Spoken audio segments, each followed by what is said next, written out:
You ever wake up to find your backyard turned into a rock festival you didn't sign up for? That was my Saturday morning, staring out at a sea of 300 tents, RVs parked like a used car lot, and bonfires spitting sparks across my 150-acre ranch in southern Montana. And there, strutting like she owned the place, was Linda, the HOA queen bee, megaphone in hand, preaching about her Great Plains Unity campout like she was Moses parting the Red Sea. I'm Jack Tanner, born and raised on this land, same as my dad and his dad before him. It's not much rolling grass, a herd of 20 Angus bulls, a couple barns weathered by time, but it's mine, every blade and fence post. The trouble started when Pine Hills, the shiny new subdivision next door, sprouted up 5 years ago. Cookie-cutter houses, manicured lawns, and an HOA board that thought my barbed wire and grazing cattle were a personal insult to their suburban utopia. Linda moved in, crowned herself president faster than you can say bylaws, and decided my ranch was her personal crusade. It began with Little Things letters whining about my unkempt sagebrush, complaints about my bulls lowing at dawn, like they expected my cattle to whisper. I ignored it at first, figuring she'd tire herself out. But Linda wasn't the type to quit. She'd march along my fence line with her clipboard, her blonde bob bouncing, pointing out violations to joggers like she was running a museum tour. Then came the kicker. They built a community trail right up to my property line, claiming my pasture was their shared green space. Shared? I pulled out my dad's old survey map, the one he kept in a tin box under the stairs, and saw their stakes were off by 15 yards on my land. Linda didn't care. She'd stop dog walkers, flashing that fake smile, saying, "Oh, we're working with the rancher to open this up for everyone." Working with me? She'd never even knocked on my door. I kept my cool, though Dad always said, "Don't wrestle a pig in mud, Jack. You'll both get dirty, and the pig likes it." So I posted signs, checked my fences nightly, and waited. My bulls, those big, black 2,000-pound boys, were my pride. Gentle giants, trained to follow my whistle. But to city folks like Linda, they were monsters out of a horror flick. She even called the county once, claiming they were a public menace. The inspector took one look, laughed, and told her to go bother someone else. That only made her bolder. Well, I got a flyer in my mailbox bright orange, screaming about a Unity campout on the community green space. I knew she meant my land. I drove to the HOA clubhouse, map in hand, and found Linda behind a desk, nose buried in her clipboard. "This is my pasture, Linda," I said, spreading the map out. "Your green space is my deed." She barely glanced up, her pen scratching like a chicken in dirt. "Jack, this is for the community. Don't be selfish." Selfish. That was her favorite word, sharp as a barb. I warned her, voice steady. "One boot on my land, and it's trespassing." She smirked. "We'll see." Friday afternoon, the circus rolled in. SUVs clogged the county road, RVs blocked my driveway, and kids tore down my no trespassing signs like they were party favors.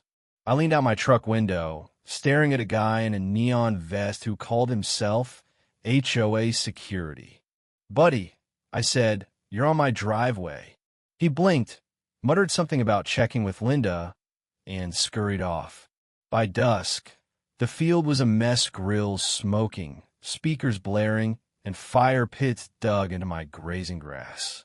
Linda climbed onto a picnic table, megaphone crackling, shouting, "This is our land now." The crowd cheered, beers raised like they'd won a war. I could have called the sheriff right then, but I didn't. I went home, poured coffee, and flipped through Dad's binder deeds, maps, livestock laws. Montana's open-range statutes were clear. My bulls had the right to graze, and I had the right to move them. So I typed up a notice, "Come as you please," saying I'd be shifting my herd at noon tomorrow. Filed it with the sheriff, the county, even animal control. I taped a copy to Linda's SUV, parked crooked on my trail. Then I called my buddy Mike, a lawyer who owed me for hauling his tractor out of a ditch last spring.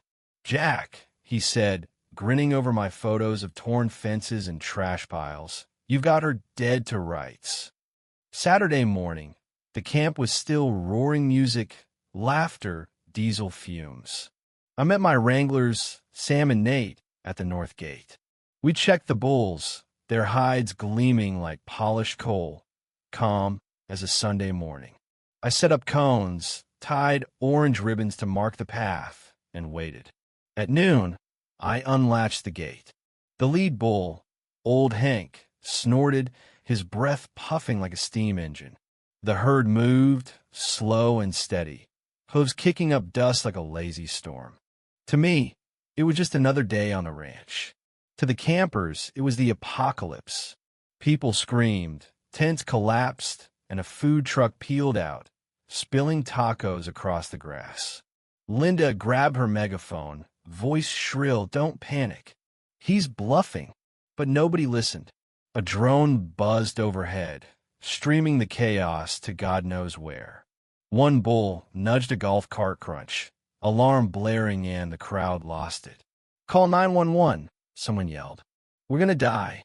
The sheriff rolled up, lights flashing, and I handed him my notice. He skimmed it, glanced at the bulls plodding along, and shrugged. "Looks legal to me," he said. Linda stormed over, waving her clipboard like a battle flag. "Arrest him. He's endangering us." The sheriff raised an eyebrow. "Ma'am, those are livestock, not grizzlies. And you're on his land."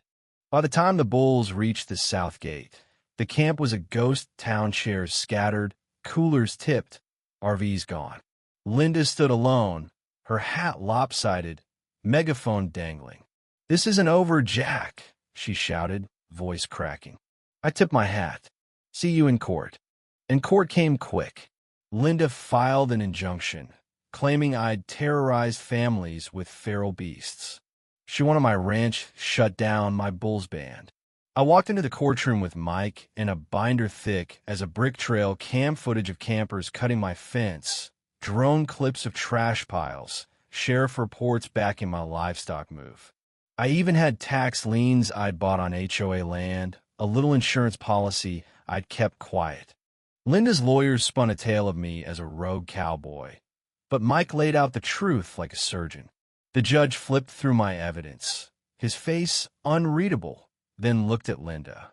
"You trespassed, damaged property, and broke half a dozen county codes. Case dismissed." He ordered the HOA to pay for fence repairs, pasture restoration, and my legal fees. Those tax liens?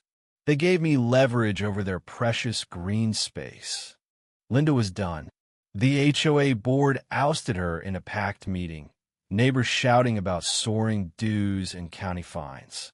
The new president, a quiet guy named Tom, came to my gate with a handshake. "We're done fighting, Jack. Let's fix this." Over the next month, they did hauling trash, reseeding grass, even sending kids to help mend fences. One evening, I stood by the north gate, the sun sinking low, painting the hills gold. The bulls grazed, their shadows stretching long and peaceful.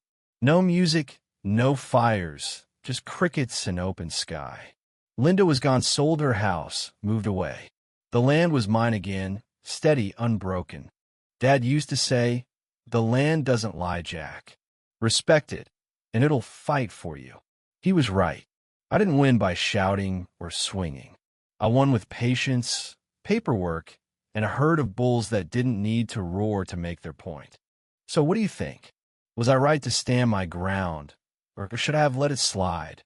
Drop a comment, tell me where you're watching from, and share your own story of holding a boundary or dealing with a Linda of your own.